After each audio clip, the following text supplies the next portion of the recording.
আজ আমি রান্না করব কোপ্তা কারি। প্রথমে আমি 4টে কাঁচকলাকে সেদ্ধ করে নেব, সঙ্গে 3টে আলু সেদ্ধ করব। ফার্স্টে কাঁচকলাগুলোকে ছোট ছোট টুকরো করে নেব, আলুগুলোকেও ছোট ছোট টুকরো করে নেব। সমস্ত আলু কাঁচকলা একটা প্রেসার কুকারের মধ্যে নিয়ে পরিমাণ মতো জল দিয়ে সেদ্ধ বসিয়ে দেব। এরপরে আমি 200 গ্রাম ছোলার ডাল আগের দিনে রাত্রেবেলা ভিজিয়ে নিয়েছিলাম। এতে 3টে কাঁচা লঙ্কা আর 1 ইঞ্চি আদা দিয়ে ছোলার ডালটাকে মিক্সিতে বেটে নেব।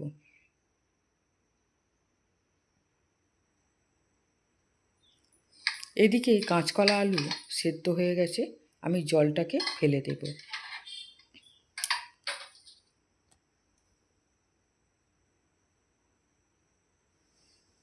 কাঁচকলাগুলোকে খোসাটাকে ছাড়িয়ে নেব। আমার হাতে সময় নেই বলে আমি গরম গরমই ছাড়িয়ে নিচ্ছি।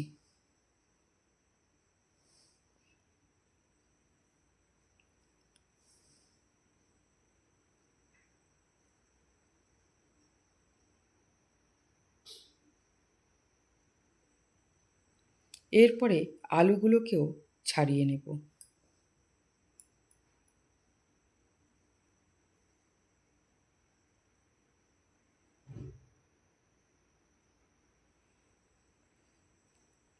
বেটে নেওয়া ডালটা দিয়ে দিলাম। কাঁচকলা আলু একটা আলু ম্যাশার দিয়ে ম্যাশ করে নিয়েছি।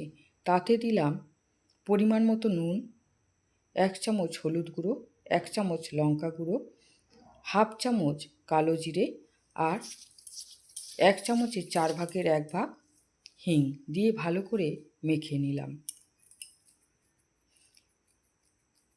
100 গ্রামের মতো বেসন দিয়ে দিলাম।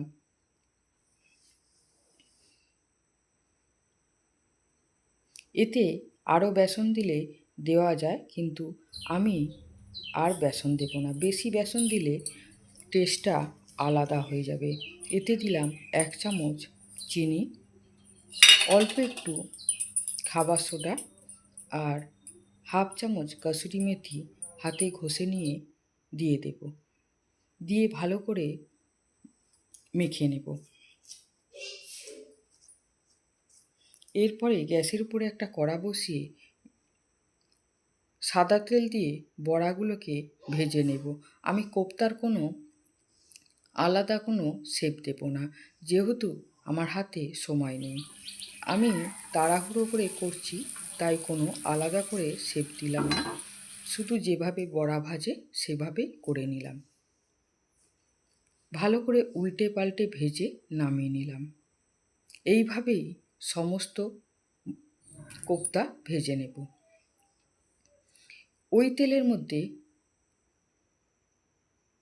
দিলাম একটা তেজপাতা আর 2টো শুকনো লঙ্কা, হাফ চামচ গোটা জিরের ফোড়ন দিয়ে 1 ইঞ্চি আদা, 1 টেবিল চামচ গোটা জিরে আর দিলাম 1 চামচ লঙ্কা গুঁড়ো, 1 চামচ হলুদ গুঁড়ো, একটা টমেটো একসঙ্গে মিক্সিতে বেটে নিয়ে দিয়ে দিলাম। ভালো করে মশলাটা কষিয়ে নিয়ে পরিমাণ মতো নুন দিয়ে দিয়েছি। তাতে মশলার জলটা দিয়ে দিলাম, মিক্সির জার ধোয়া। এরপরে আরেকটু পরিমাণে জল দিয়ে ঝোলটাকে ভালো করে ফুটিয়ে নেব।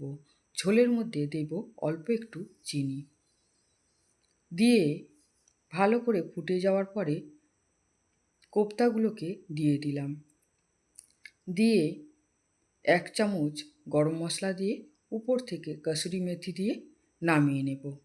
এই আমার কোপ্তা কারি রেডি।